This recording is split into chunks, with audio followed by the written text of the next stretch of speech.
Good morning students.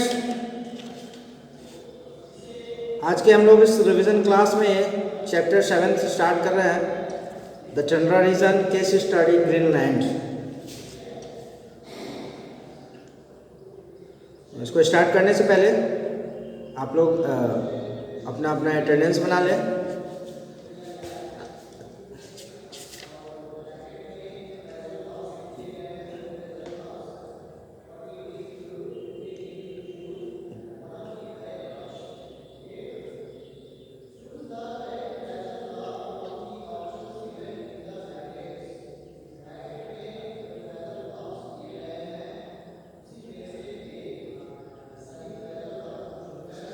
आइए हम लोग शुरू करते हैं chapter 7, the tundra region case study Greenland. Greenland के बारे में हम लोग इस चैप्टर में हम लोगों ने स्टडी किया था, इसको हम लोग रिवाइज करेंगे आज। ग्रीनलैंड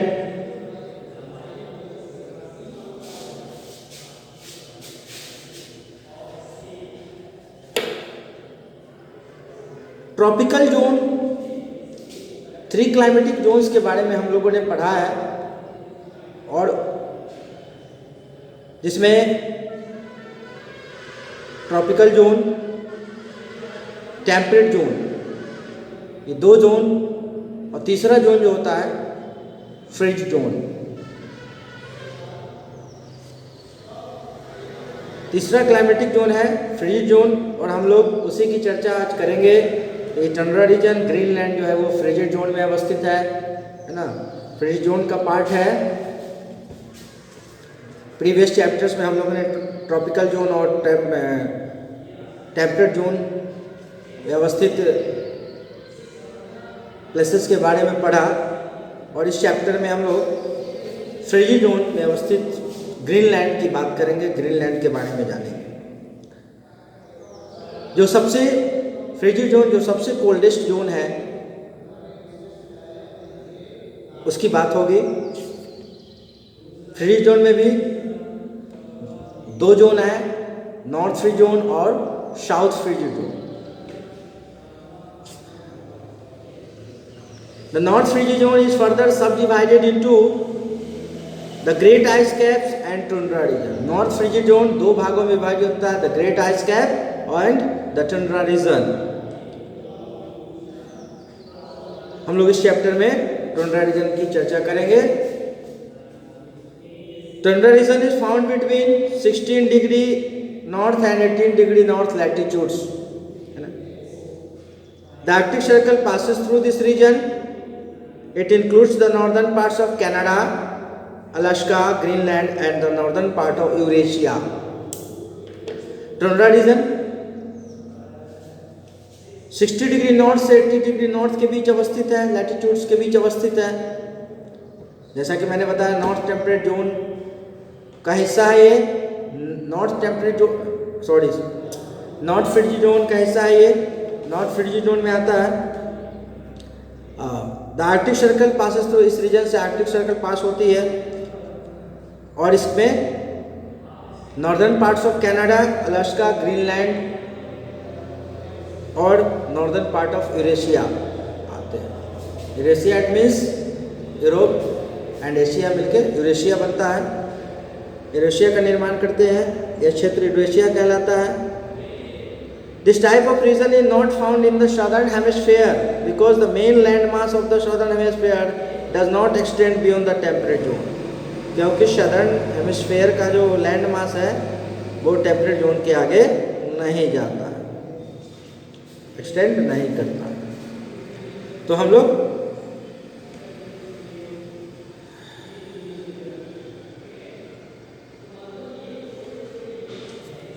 ग्रीनलैंड की बात करते हैं। ग्रीनलैंड क्या है? दुनिया का सबसे बड़ा आइलैंड है ना।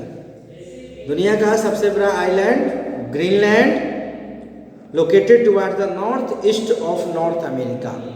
It is located toward the north east of north America. 2 continent है, आप जानते हैं, नॉर्थ अमेरिका और साउथ अमेरिका। 7 कॉन्टिनेंट्स में नॉर्थ अमेरिका भी एक कॉन्टिनेंट है, और यह ग्रीनलैंड नॉर्थ अमेरिका के नॉर्थ ईस्ट में अवस्थित है। नॉर्थ अमेरिका कॉन्टिनेंट के नॉर्थ ईस्ट में अवस्थित है ग्रीनलैंड, और यह एक आइलैंड है जो दुनिया का सबसे बड़ा आइलैंड कहा जाता है। It is the largest island in the world. Greenland was discovered by Eric the red. इसकी खोज इरिक द रेड के द्वारा की गई थी। The famous Norwegian explorer. Eric the red कौन थे? नॉर्वे के फेमस एक्सप्लोरर थे, और इसकी खोज की गई थी 982 सी, 982 सी यानी कॉमन एरा में। He spent 3 years exploring this island. 3 साल इस आइलैंड को एक्सप्लोर करने में उन्होंने लगाया था। Greenland was captured by Denmark in 1380. It became an integral part of Denmark in 1953. In 1979, Greenland won the home rule and full internal self-government. 982 common era में इसकी खोज की गई। किसके द्वारा? इरिक द रेड के द्वारा, जो एक नॉर्वेजियन एक्सप्लोरर थे। डेनमार्क का कैप्चर था, इस पे कब्जा था 1380 में, इस पे कब्जा हुआ, और यह डेनमार्क का इंटीग्रल पार्ट बना 1953। And in 1979 Greenland won the home rule and a full internal self government की, यानी कि 1979 में सेल्फ गवर्नमेंट की स्थापना हुई, है ना। was attended in 1979 Greenland won the home rule and a full internal self government was attended in January 1981 with the beginning of home rule की स्थापना की गई। The Greenland's name has been changed to Kaalalit Nunaat. The capital of Greenland is Nuuk, which was earlier known as Gotthard. क्या नाम पड़ा इसका? कालालित नुनत, और इसका कैपिटल रखा गया नूक। न्यूक इसका कैपिटल था, जिसका न्यूक का अर्लियर नेम, पहले जो नाम था क्या था? गोठाब नाम था।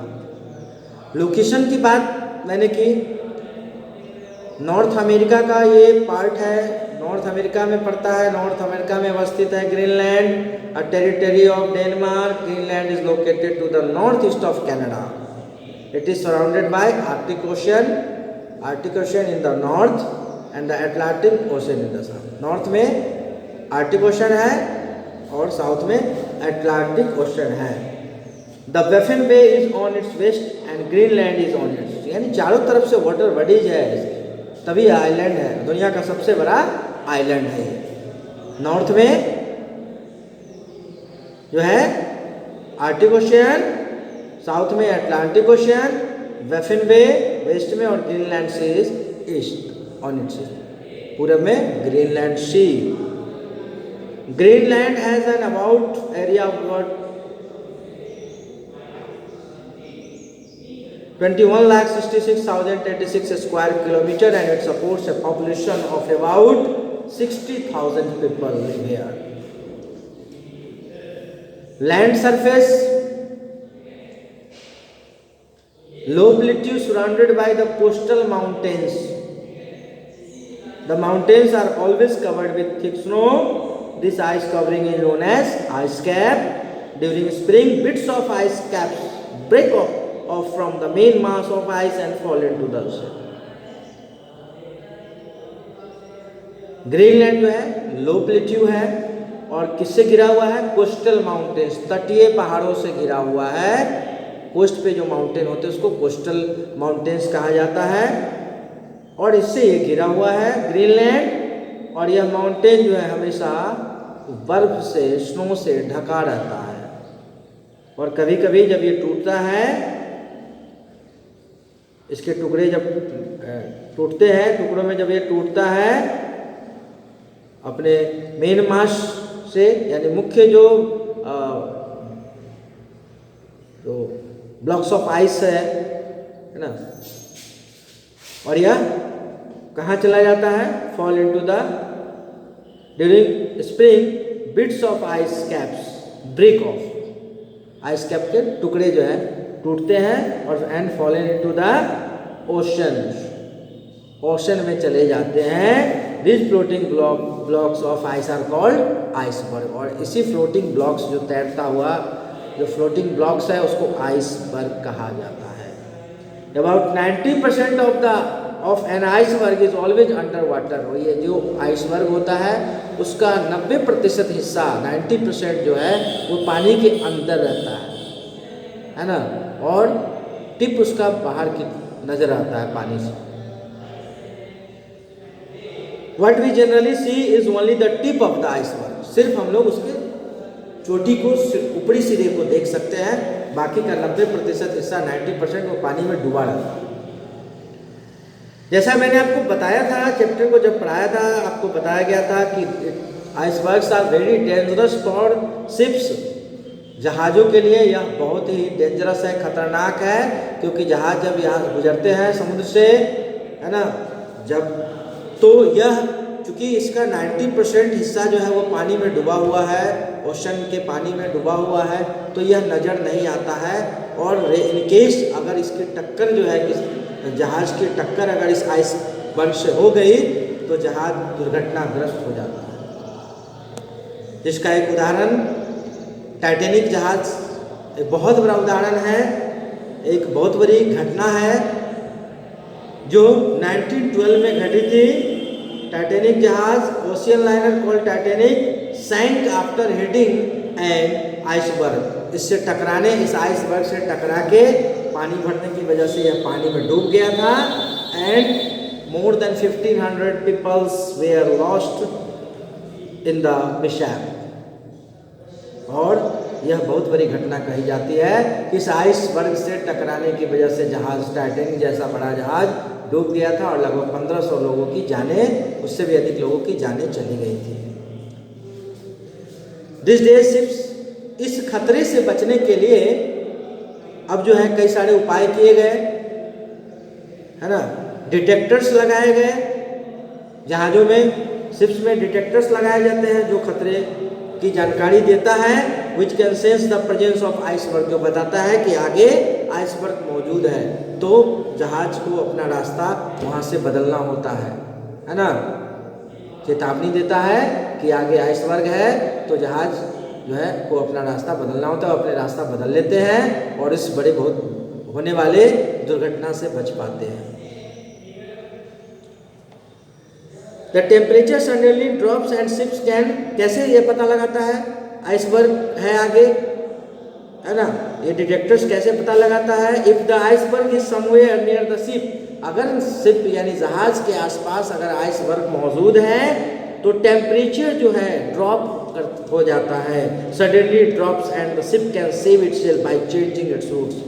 अगर आसपास में, जहाज के आसपास में आइसबर्ग मौजूद है तो उस डिटेक्टर में जो है टेम्परेचर जो है उस गिरने लगता है, यानी टेम्परेचर कम होना शुरू होता है। ये इंडिकेट करता है कि सामने बर्फ का बहुत बड़ा चट्टान है ना, आइसबर्ग मौजूद है।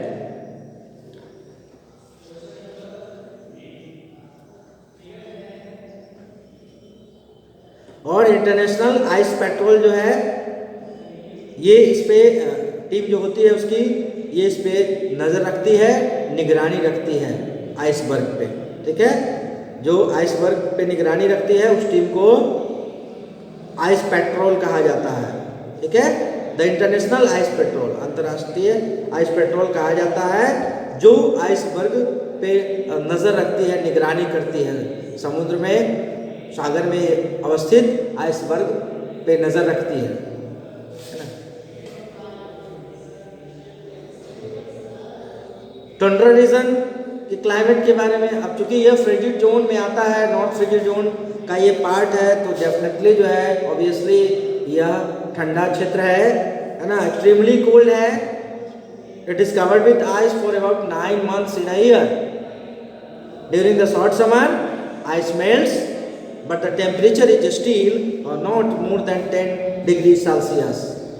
छोटा सा शॉर्ट पीरियड होता है गर्मी का, उसमें यह आइस पिघलता है ना, बर्फ पिघलता है, लेकिन टेम्परेचर पे ज़्यादा, बहुत ज़्यादा प्रभाव नहीं कर पाता, बहुत ज़्यादा टेम्परेचर को बढ़ा नहीं पाता है ना।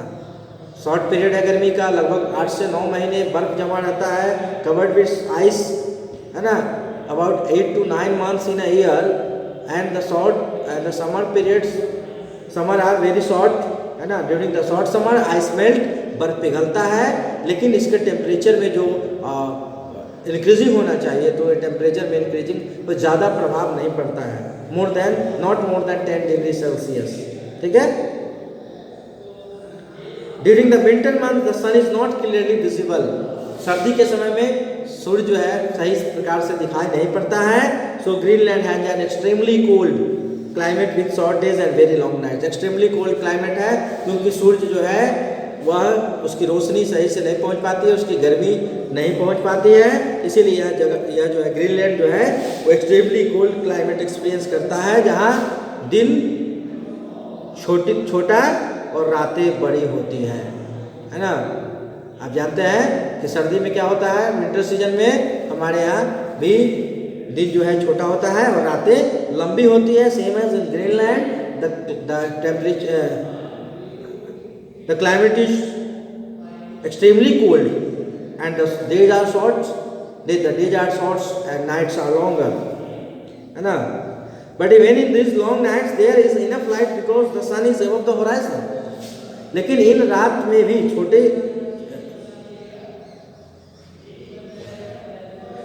but even in these long nights, ये जो लंबी रात होती है, इन रातों में भी जो है सूरज की रोशनी आती रहती है, क्योंकि सूर्य जो है वो क्षितिज पर होराइजन पर होता है और कंटिन्यूस लाइट देता रहता है, रोशनी देता रहता है.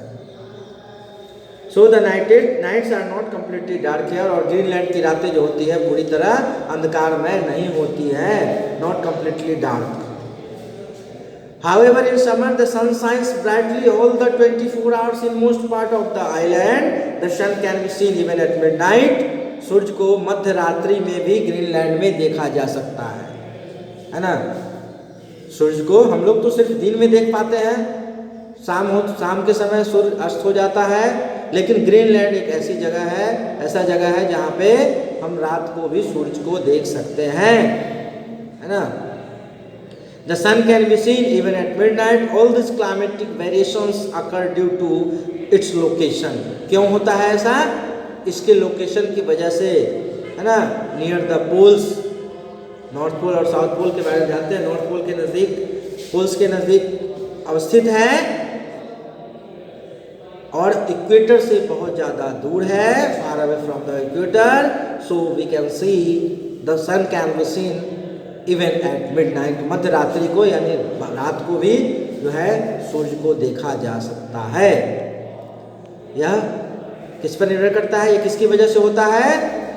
यह होता है उसके लोकेशन की वजह से. All this climatic variations occur due to its location, है ना.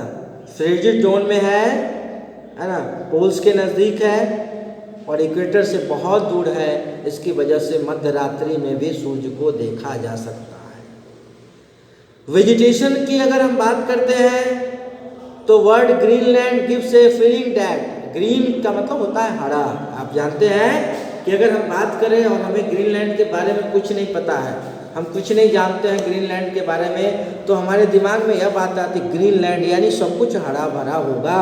लेकिन ऐसी कोई बात नहीं है, बिल्कुल इसके विपरीत है यहाँ की परिस्थिति, क्योंकि यहाँ पे लगभग सालों भर बर्फ जमा होता है, तो फिर यहाँ हरे भरे पौधे होने का सवाल ही नहीं उठता.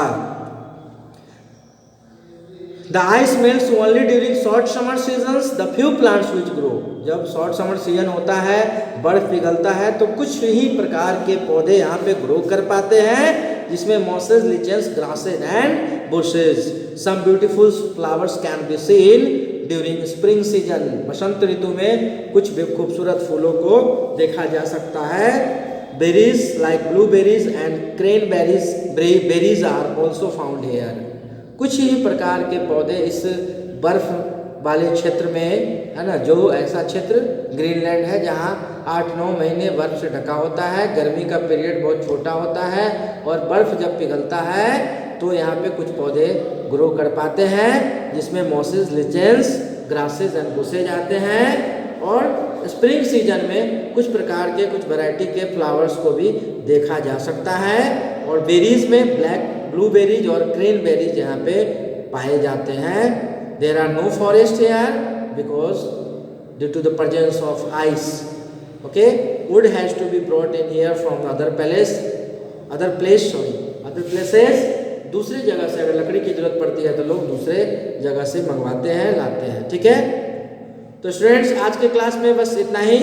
हम लोग आगे फिर ग्रीनलैंड की चर्चा करेंगे। अभी wild life style of the people and बहुत सारी चीज़ें हैं इसमें रिवाइज कर रहे हैं हम लोग। और रिवीजन में हम लोगों ने आज रिवाइज किया ग्रीनलैंड कहाँ अवस्थित है, किस जोन में आता है, किस क्लाइमेटिक जोन में आता है, कैसे डेनमार्क का कब्जा था, फिर कैसे यह एक स्वतंत्र देश के रूप में उभरा, होम रूल की स्थापना हुई, है ना, लैंड सरफेस कैसा है। हम लोगों ने आइसबर्ग के बारे में रिवाइज किया, आइसबर्ग जो कि खतरनाक होता है शिप्स के लिए, और टाइटैनिक जहाज कैसे डूब गया था इस आइसबर्ग से टकरा के।